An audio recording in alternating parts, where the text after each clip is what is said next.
আসসালামু আলাইকুম। আজকের ভিডিওতে আমরা দেখব ক্রিপ্টো ট্রেডিং এ কিভাবে ডিসিএ করতে হয় এবং এই ডিসিএ টা কি? আর এই ডিসিএ টা আপনার ট্রেডিং এর ক্ষেত্রে কতটা গুরুত্বপূর্ণ? এই বিষয়টা আমরা শর্টকাটে একটু জানার চেষ্টা করব। তাহলে আমাদের কিন্তু এখান থেকে প্রফিট বেশি হবে এবং লসের হার কম থাকবে।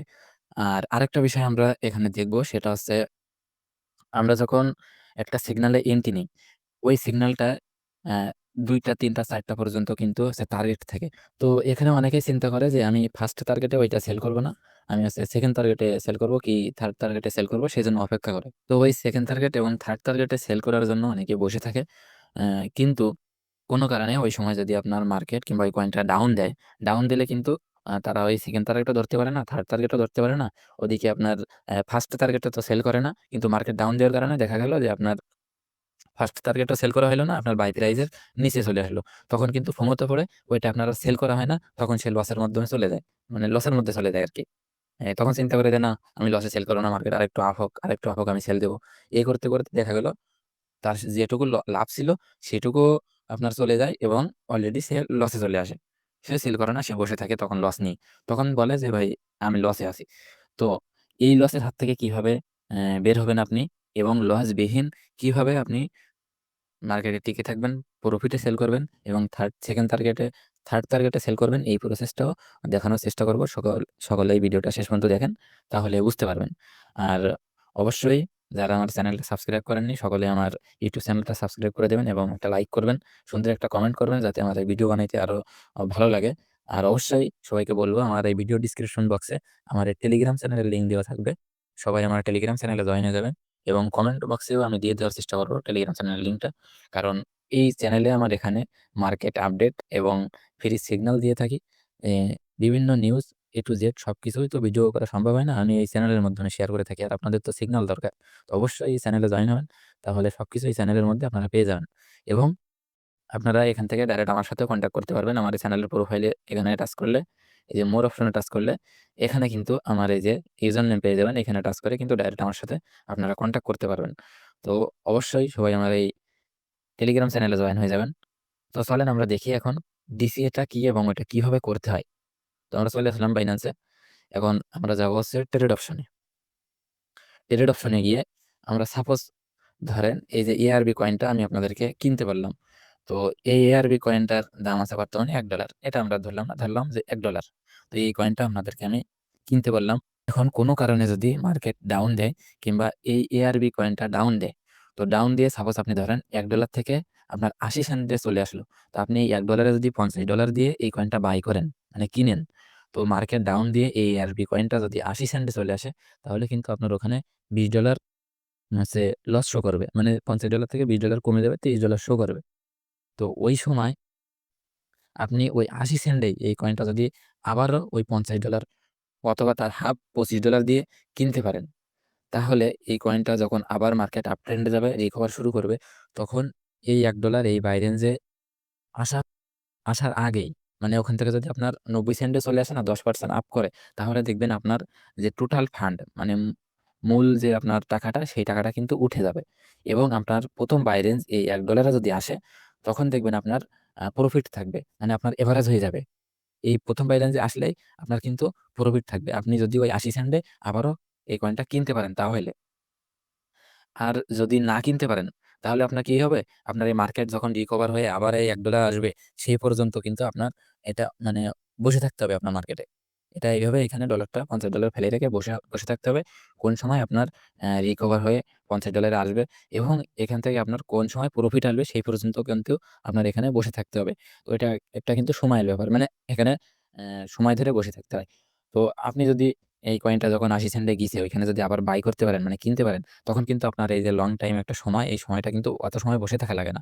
আপনার অল্প সময়ের মধ্যে দেখা গেল আপনার প্রফিট চলে আসে। প্রফিট না আসলেও আপনার মূল টাকাটা চলে আসে। সেই সময় কিন্তু আপনার আর লস থাকে না, দ্রুত রিকভার হয়ে যায়। তো এই যে আপনার মার্কেট ডাউন দিছে, ৮০ সেন্টে গিয়েছে, ওইখানে আপনি যে আবার কিনলেন, আবার যে বাই করলেন, ওই ২য় বার বাই করাকে আপনার ডিসিএ বলা হয়। ঠিক আছে?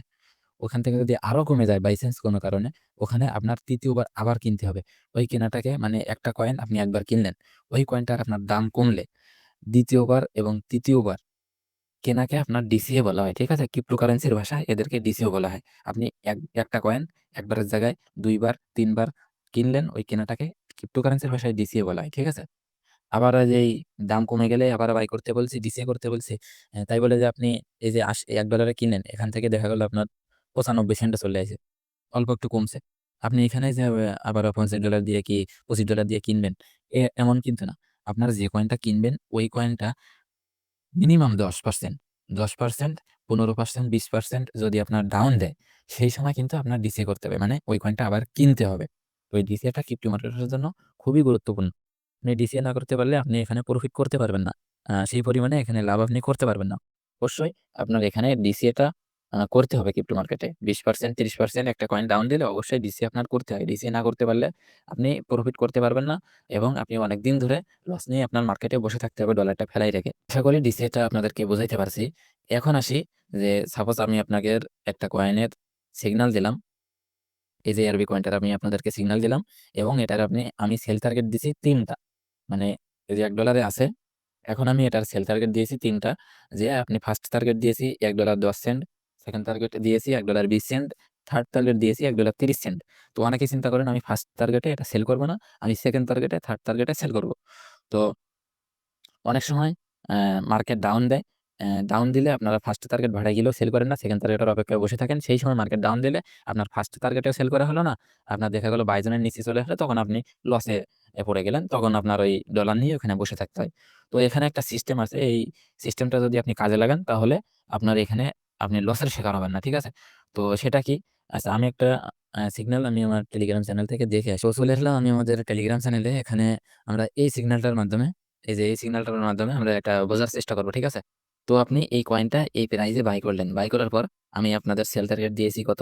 এই যে একটা সেল টার্গেট, এই একটা ৩ টা সেল টার্গেট দিয়েছি এবং একটা স্টপ লস দিয়েছি।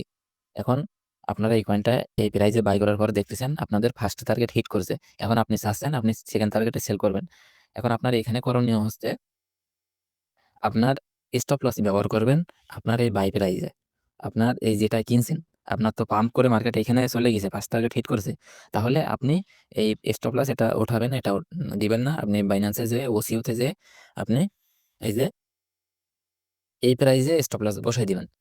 তাহলে আপনার যদি মার্কেট উপরে যায় আপনার সেকেন্ড টার্গেট হিট করবে। আপনার যদি উপরে না যায়, যদি ডাউন আসে, তাহলে আপনার এই প্রাইসে আপনার এটা সেল হয়ে যাবে। তারপরে মার্কেট ডাউন গেলেও সমস্যা নেই। কিন্তু এই প্রাইসে যদি আপনার সেল হয়ে যায় অটোমেটিক, আপনার কিন্তু লস নেই। কারণ কি? কারণ এটা কিন্তু আপনার বাই প্রাইসেই আছে। ঠিক আছে? এখানে সেল হয়ে গেলে আপনার কিন্তু লস নেই। আপনার সমান, সমান থাকবে। আবার আরেকটা কাজ করতে পারেন। আপনার ফার্স্ট টার্গেট হিট করে সেকেন্ড টার্গেটের জন্য অপেক্ষা করতেছেন। আপনার মার্কেট আপে আছে। তাহলে আপনি স্টপ লসটা আপনি এইখানে বসাই দিবেন। আপনার যে ফার্স্ট টার্গেট আছে, এই টার্গেটে আপনি স্টপ লসটা বসাই দিবেন। তাহলে বসাই দিলে আপনার সেকেন্ড টার্গেট হিট করবে, না করলে যদি মার্কেট ডাউন আসে, তাহলে আপনার এই ফার্স্ট টার্গেটে কিন্তু সেল হয়ে যাবে। তাহলে আপনার কিন্তু লস থাকলো না। আপনার যদি মার্কেট ডাউনে আসে, আপনার কিন্তু লস থাকলো না। কারণ আপনার এখানে এটা সেল হয়ে যাবে অটোমেটিক। এটায় না বসাতে চাইলে আপনি এটায় বসাবেন। তাহলে আপনার এটায় বসালে কি হবে? আপনার কোনো লস থাকবে না। আর এটায় বসালে আপনার সামান্য পরিমাণে প্রফিট থাকবে। তো এটা ইউজ করতে গেলে আপনার কিন্তু অবশ্যই ওসিও লাগবে। এই যে বাইন্যান্সে এসে আপনার এই তো এখানে তো লিমিট থাকবে, কি মার্কেট থাকবে। আপনার এই যে সেল অপশনে এসে এই যে লিমিটের উপর টাচ করে এই যে ওসিও, তো এই যে ওসিও তে এসে আপনার এটা কিন্তু ব্যবহার করতে হবে। তো কিভাবে ব্যবহার করবেন সেই বিষয়ে কিন্তু আমার একটা ভিডিও দেওয়া আছে। পার্ট 3 একটা ভিডিও আছে। আপনাদের ওইখানে ওসিও নিয়ে আলোচনা করা আছে। আপনারা ওই ভিডিওটা দেখে এই ওসিওটা ইউজ করবেন। তো তাহলে আমি যেভাবে দেখাইছি ওইভাবে আপনারা যদি ইউজ করেন, আপনাদের কিন্তু লস থাকবে না। ঠিক আছে? অনেকে যে ২ দিন আগে মার্কেট ডাউন দিছে আমাকে এসএমএস করছেন যে, "ভাই আমি ফার্স্ট টার্গেটে সেল করিনি, সেকেন্ড টার্গেটের জন্য বসেছিলাম। এখন অনেকটা লসে আছি।" তো আপনাদের ওই লসটা হবে না। আপনারা আপনাদের বাই প্রাইসে অথবা আপনাদের ফার্স্ট টার্গেটে আপনারা স্টপ লিমিটটা বসায় দিয়ে রাখবেন। তাহলে মার্কেট ডাউন দিলেও আপনার কিন্তু হচ্ছে লস হবে না। তো আশা করি সকলকে এই ২ টা বিষয় বোঝাতে পারছি। তারপরেও যার যতটুকু বুঝতে অসুবিধা হবে আপনারা কমেন্ট বক্সে কমেন্ট করবেন। আমি বুঝিয়ে দেওয়ার চেষ্টা করব। আর টেলিগ্রামে আমার সাথে ডাইরেক্ট কনট্যাক্ট করতে পারেন। যেকোনো সমস্যা নিয়ে অবশ্যই আপনাদেরকে হেল্প করা হবে। আপাতত এ পর্যন্ত সবাইকে ধন্যবাদ।